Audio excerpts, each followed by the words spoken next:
Gilgan. Remember, you're going to replace one dunk. Little gamble here, but I'll tell you, if he's able to go and get it through as Isaiah Magic look on, he's going to get a very good score for this dunk. Billy Thompson is going to try it again. He's got both of the balls. He was up there the last time. 1-2. He got them both. That's a 1-2 punch if I ever saw it. Billy Thompson. You hear the crowd cheering. He, of course, of the Miami Heat, a local favorite. No points are deducted for replacing a dunk, so his first miss has just gone away. But now they go to the next one. He won't have a replacement left. Now, this is like when you go out on a golf course in an exhibition, you can buy a mulligan. He's already used his up in a hurry.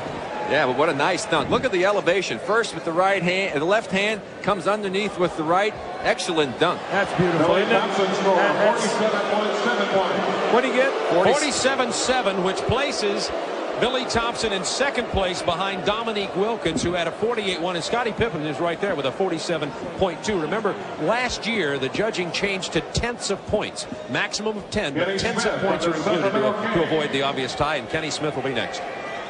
Well, Kenny Smith, probably one of the people the fans would like. Of course, the Heat like Thompson, but Kenny, one of the shortest competitors here, along with Chapman at 6'3", but an outstanding leaper. He's a 1-foot takeoff guy, Rick, so you're going to see him. He's going to do it like a high jumper, probably going to try to cradle one and maybe throw it in over his right shoulder. Yeah, usually the shorter guys are the one-legged guys. Yep. Oh, that was strong, grabbing the rim with one hand, reversing with the other. But is it strong enough to move ahead of Wilkins or Thompson as the judges write their scores down? You know what this reminds me of, Rick? This reminds me when I played for the Sixers, and I used to go, and everybody yelled, dunk one, dunk one. You got Julius Erving, George McGinnis, all these guys like tearing it down. You do your best. They go, ugh. Yeah, I know. I never wanted to get in that. You know, look at Kenny Smith. I mean, look what this young guy is doing, and it's like, go sit down. So it's like a lost cause sometimes, boy. Tough spot. The low score so far came from Kenny Battle from Illinois. And this one's just barely above the Battle score of 42.5. Kenny Smith got a 43.4. Now, Shawn Kemp. Rick, you see him a lot at Seattle, and both of you said he may be the dark horse competitor in this competition. I'm serious. Watch this young man. Now, just again, as Doug pointed out, he's got to get his timing down. This is something with a packed arena, everybody watching him, but he does some things in games that bring the opposing team's bench out of their seats. He's got a lot of power. A lot of power. Youngest player in the NBA. This 6'10" forward is only 20 years old. See, I think that right now he's making a mistake, Rick. I think he ought to get something easy. Oh! Is he all right? Yes. Well, he tried to slap a little extra on that one, but that's good. You got to do it. You got to try and be creative. But he's got to get this dunk to go down. You want to make sure you get it down. Look at this. I mean, he was real close to. Oh! Yes, he gets it on the replacement. See, I tell you, that's strong. But this is the way he is, Bob. This kid will miss a shot, take an air ball, come back, shoot the next one. He is never intimidated. That brought his competitors up off the bench. Shawn Kemp, 6'10" from Seattle, only 20 years old. The score to beat to move into first place in this first round is 48.1 by Dominique Wilkins. The judge is adding this one up right now. Bob, this young man has never been intimidated. He's got one of the great attitudes. I mean, just a terrific, terrific young man. Happy to see him make that dunk. Makes it interesting competition. Yeah, it does. It really does. You know, and you see him over there, the smile on his face. Right? He's happy. He's proud of himself, which he should be. Sure. It took a lot of guts to do that again. And the score, 49-1. That puts Kemp into the lead ahead of Dominique Wilkins. You know, the interesting thing about him is, like, this kid didn't even play college basketball. I mean, he's just a young, raw player that's learning how to play. I'm sure Bernie Bickerstaff every day in practice leaves practice and says, I saw something in this kid today that I have not seen. Yeah. Uncut diamond. Patrick Ewing rooting for his teammate Sky Walker, who is getting ready to go up next. Yeah, Shawn Kemp, terrific young man. He's lucky to have Bernie Bickerstaff, who has patience. Yes, he does. And Kenny Walker now has had problems with a knee. He was on the injured list with tendonitis in the knee. He's had back spasms, so he will probably only do a 360 and bring it all down. Yes. Did you talk to him? But you see the legs. He gets the legs going. He puts a little on. Look at Patrick trying to get the crowd. But he's not a biased judge, though, at all. Not at all. Patrick, showing his Georgetown education, decided to just add another zero. Of course, all these NBA players know how to add zeros to figures. He gives him 100. There's Doug talking about the two-hand plant, the 360, pump it down, kick those legs out, grab onto the rim. I mean, just do things to get the crowd. Make them think you're doing more than you might be doing. That's an outstanding dunk. I don't think it'll beat Kemp. No, I think didn't have the power. That's about a 47 dunk right there if they're really. Kenny Walker's pro. They got it right on the button, Doug. Exactly 47. Do you play the lottery often? Or? Well, maybe I need to go. Maybe I need to leave.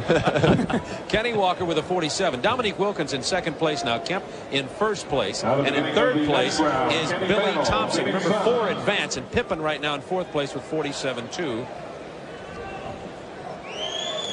Kenny Battle might as well bring out all stops right now. There's nothing to hold it back. When you're chasing these guys now, you might as well try to be as creative as you can possibly be. The worst thing you can do is miss. Exactly. And for the other guys coming up who had some good scores, they can't be, too creative. If they've got a shot, they got to make a good dunk just to make the next round. That's right. Right now, he's got nothing to lose. Go crank it up. Give it your best. Now they'll add these scores up to determine the 4 who will advance to the semifinals from the first dunk and the second.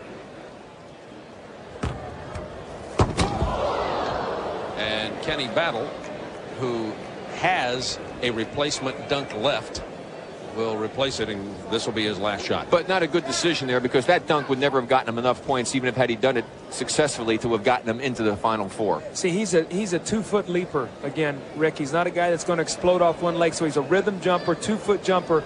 So he's going to have to now think about something maybe with the basketball. We see Clyde the Glide Drexler and Joe Dumars, a couple of great basketball players, both having great seasons right now for Portland and Detroit. Talked to both of them yesterday.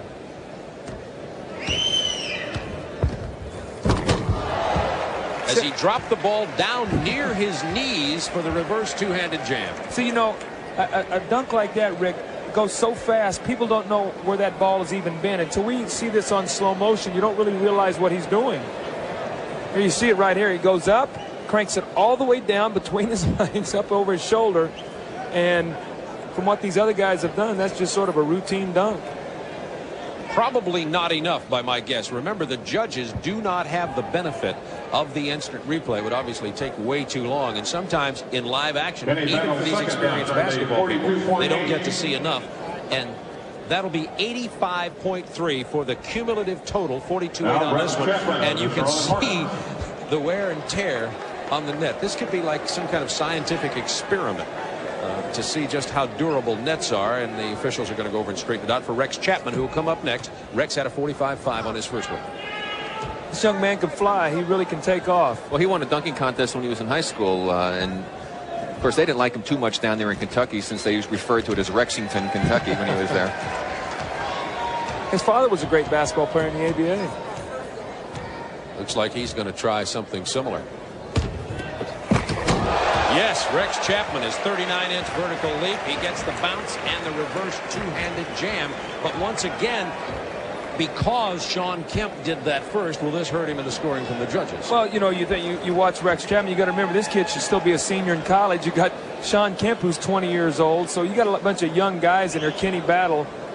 I mean, the timing is great. He goes up strong. There's the 1-foot takeoff again over the shoulder, but he's in some pretty heavy company right now.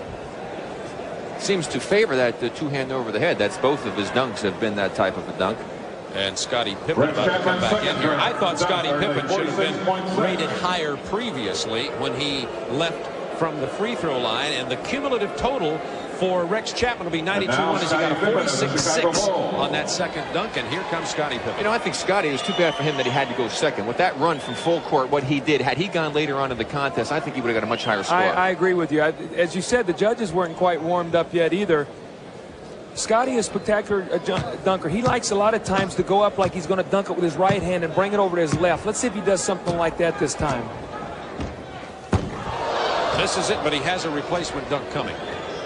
Yeah, well, it's very important that he makes this dunk, of course. Otherwise, he'll have no chance to move on to the competition. But yet he still has to get a good score. So he's in a tough spot here. Now, would that dunk have moved him up there? I don't think so. No.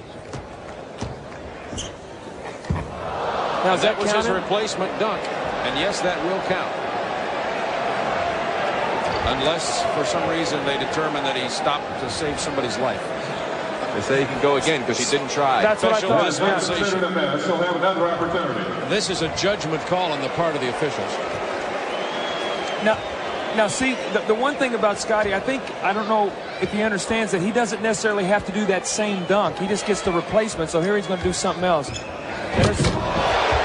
That won't do it, I'm afraid. Probably not enough. Scotty stopped his dunk before he got it up to the rim last time, allowing the second replacement. But Pippen probably won't be able to defeat the top couple. But remember, the 4 top scorers will advance to the semifinal round. Well, it all depends what happens. But you see, there's really anything special. The 1-foot dunk. But he did kick the legs, which was nice, and came over. I mean, I wish I could have done that just once in my career. I mean, yeah, we're sitting over here like routine. I know, right? I mean, it was a pretty nice looking dunk, but he didn't have, of course, the power going back. I think he might have got a little flustered with the miss and then the second try, and he just kind of went up there and didn't put a lot of thought into what he was going to do. As he gets a 45 off, not bad. That might help him get there. That's a total of a 92-2. So thus far.